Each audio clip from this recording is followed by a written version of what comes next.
നമസ്കാരം സുഹൃത്തുക്കളെ. ലോകത്തിലെ ഏറ്റവും വലിയ കോടീശ്വരന്മാരെ കുറിച്ച് ചിന്തിക്കുമ്പോൾ നമ്മുടെ മനസ്സിലേക്ക് ആദ്യം വരുന്നത് ആരാണ്? എലോൺ മസ്ക്, ബിൽ ഗേറ്റ്സ് അല്ലെങ്കിൽ മുകേഷ് അംബാനി. ഇവരൊക്കെ തങ്ങളുടെ സമ്പത്ത് എങ്ങനെ ഇരട്ടിയാക്കാം എന്ന് ചിന്തിക്കുമ്പോൾ ഇന്ത്യയിൽ ഒരു മനുഷ്യനുണ്ടായിരുന്നു. തൻ്റെ സമ്പാദ്യത്തിൻ്റെ ഭൂരിഭാഗവും, അതായത് ഏകദേശം 1,50,000 കോടിയിലധികം രൂപ രാജ്യത്തെ പാവപ്പെട്ട കുട്ടികളുടെ വിദ്യാഭ്യാസത്തിനായി ദാനം ചെയ്ത ഒരു മനുഷ്യൻ. വെറും 21-ാം വയസ്സിൽ ഒരു സാധാരണ വെജിറ്റബിൾ ഓയിൽ കമ്പനിയുടെ ചുമതലയേൽക്കാൻ നിർബന്ധിതനായ ഒരു ചെറുപ്പക്കാരൻ. എങ്ങനെയാണ് ലോകം ആദരിക്കുന്ന വിപ്രോ എന്ന IT സാമ്രാജ്യം കെട്ടിപ്പടുത്തത്? ബിസിനസ് ലോകത്തെ വിപ്ലവകാരിയും ഇന്ത്യയിലെ ഏറ്റവും വലിയ ജീവകാരുണ്യ പ്രവർത്തകനുമായ അസീം പ്രേംജിയുടെ ആരും പറയാത്ത പോരാട്ടത്തിൻ്റെ കഥയാണ് ഇന്ന് നമ്മൾ നോക്കാൻ പോകുന്നത്. 1945 ജൂലൈ 24-ന് മുംബൈയിലെ ഒരു പ്രമുഖ ബിസിനസ് കുടുംബത്തിലാണ് അസീം പ്രേംജി ജനിക്കുന്നത്. അദ്ദേഹത്തിൻ്റെ അച്ഛൻ മുഹമ്മദ് ഹാഷിം പ്രേംജി അക്കാലത്ത് വെസ്റ്റേൺ ഇന്ത്യ വെജിറ്റബിൾ പ്രോഡക്ട്സ് എന്നൊരു ചെറിയ കമ്പനി നടത്തി വരികയായിരുന്നു. സൺഫ്ലവർ ഓയിലും അലക്ക് സോപ്പുമൊക്കെയായിരുന്നു ആ കമ്പനിയുടെ പ്രധാന ഉൽപ്പന്നങ്ങൾ. അസീം പ്രേംജിക്ക് ബിസിനസ്സിൽ വലിയ താല്പര്യമില്ലായിരുന്നു. അദ്ദേഹത്തിൻ്റെ സ്വപ്നങ്ങൾ വേറെയായിരുന്നു. അതിനായി അദ്ദേഹം അമേരിക്കയിലെ വിഖ്യാതമായ സ്റ്റാഫോർഡ് യൂണിവേഴ്സിറ്റിയിൽ എഞ്ചിനീയറിംഗ് പഠനത്തിനായി ചേർന്നു.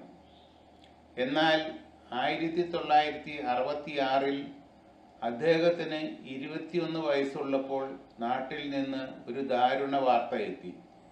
അദ്ദേഹത്തിൻ്റെ അച്ഛൻ പെട്ടെന്ന് അന്തരിച്ചു. അതോടെ പഠനം പാതി വഴിയിൽ ഉപേക്ഷിച്ച് സ്വപ്നങ്ങൾ മാറ്റിവെച്ച് ആ 21-കാരന് ഇന്ത്യയിലേക്ക് വിമാനം കയറേണ്ടി വന്നു. നാട്ടിലെത്തിയ അസീം പ്രേംജി നേരെ പോയത് കമ്പനിയുടെ വാർഷിക പൊതുയോഗത്തിലേക്കാണ്. അവിടെയുണ്ടായിരുന്ന പ്രായമുള്ള ബിസിനസ്സുകാരും നിക്ഷേപകരും വെറും 21 വയസ്സുള്ള ഈ ചെറുപ്പക്കാരനെ കണ്ട് പരിഹസിച്ചു. ഒരു ഓഹരി ഉടമ എഴുന്നേറ്റ് പരസ്യമായി പറഞ്ഞു, "ഇത്രയും വലിയൊരു കമ്പനി നടത്താൻ ഈ കുട്ടിക്കാവില്ല. നിനക്ക് അനുഭവ സമ്പത്തില്ല. അതുകൊണ്ട് നിന്റെ ഓഹരികൾ വേറെ ആർക്കെങ്കിലും വിറ്റ് അമേരിക്കയിലേക്ക് തന്നെ തിരിച്ചു പോയിക്കോ." ആ പ്രായത്തിൽ ആർക്കാണെങ്കിലും ആത്മവിശ്വാസം തകർന്നു പോകുന്ന നിമിഷം. എന്നാൽ അസീം പ്രേംജി എന്ന ചെറുപ്പക്കാരൻ ആ പരിഹാസങ്ങൾക്ക് മുന്നിൽ തലകുനിച്ചില്ല. അദ്ദേഹം ആ വെല്ലുവിളി ഏറ്റെടുത്തു. അദ്ദേഹം കമ്പനിയുടെ തലപ്പത്തിരുന്നു. വരും വർഷങ്ങളിൽ ആ കമ്പനിയുടെ മുഖച്ഛായ തന്നെ മാറ്റി എഴുതാൻ പോകുന്ന തീരുമാനങ്ങളാണ് അദ്ദേഹം കൈക്കൊണ്ടത്.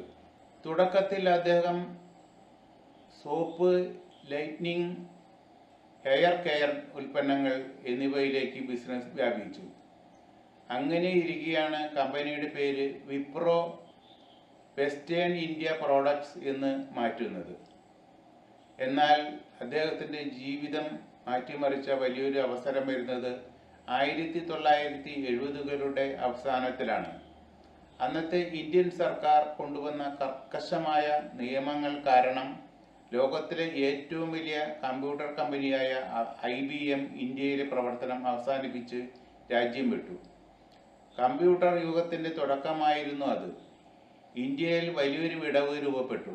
മറ്റുള്ളവർ അതിനെ ഒരു പ്രതിസന്ധിയായി കണ്ടപ്പോൾ അസീം പ്രേംജി അതിലൊരു സുവർണാവസരം കണ്ടു. സോപ്പും എണ്ണയും വിറ്റിരുന്ന ഒരു കമ്പനി പെട്ടെന്ന് കമ്പ്യൂട്ടർ നിർമ്മാണത്തിലേക്കും സോഫ്റ്റ്വെയർ രംഗത്തേക്കും ചുവടുമാറ്റാൻ തീരുമാനിച്ചു. പലരും ഇത് വലിയൊരു വിഡ്ഢിത്തമാണെന്ന് പറഞ്ഞു. എന്നാൽ കഠിനമായ അധ്വാനവും കൃത്യമായ ആസൂത്രണവും കൊണ്ട് വിപ്രോ ഇന്ത്യയിലെ ഏറ്റവും മികച്ച IT കമ്പനികളിൽ ഒന്നായി മാറി.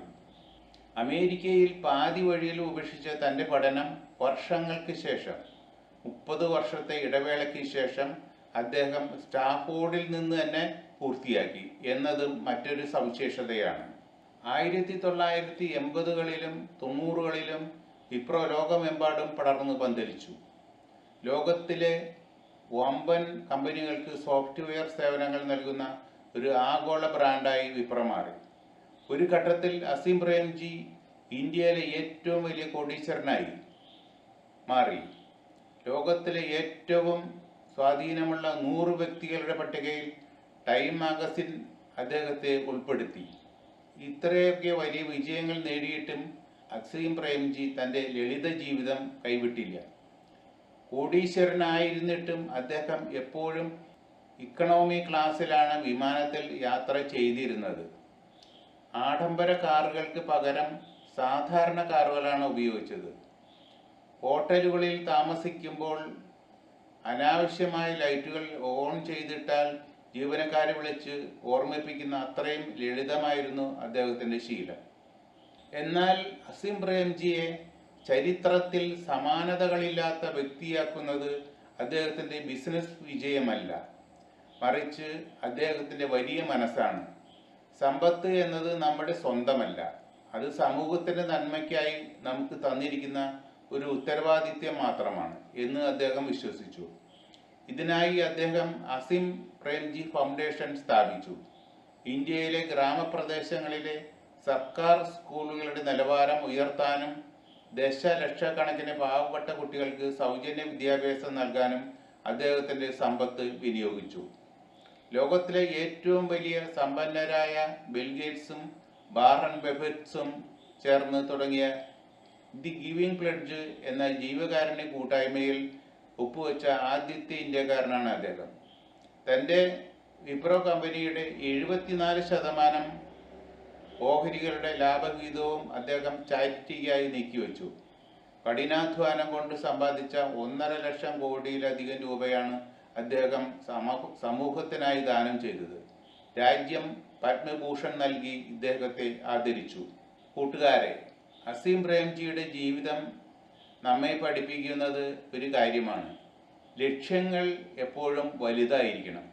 തുടക്കത്തിൽ ആളുകൾ നിങ്ങളെ പരിഹസിച്ചേക്കാം, പക്ഷേ നിങ്ങളുടെ കഠിനാധ്വാനവും ലക്ഷ്യബോധവും ഉണ്ടെങ്കിൽ നിങ്ങൾക്ക് ഏത് ഉയരവും കീഴടക്കാം. ഒപ്പം നമ്മൾ നേടുന്ന വിജയം മറ്റുള്ളവർക്ക് വെളിച്ചമേകുന്നതുമാകണം. അസീം പ്രേംജിയുടെ ഈ അത്ഭുത ജീവിതകഥ നിങ്ങൾക്ക് പ്രചോദനമായെങ്കിൽ തീർച്ചയായും ഈ വീഡിയോ ലൈക്ക് ചെയ്യുക, സുഹൃത്തുക്കളിലേക്ക് ഷെയർ ചെയ്യുക. ഈ പരമ്പരയിലെ അടുത്ത വ്യക്തികളുടെ ചരിത്രം അറിയാൻ ചാനൽ ഇപ്പോൾ തന്നെ സബ്സ്ക്രൈബ് ചെയ്യുക. നന്ദി.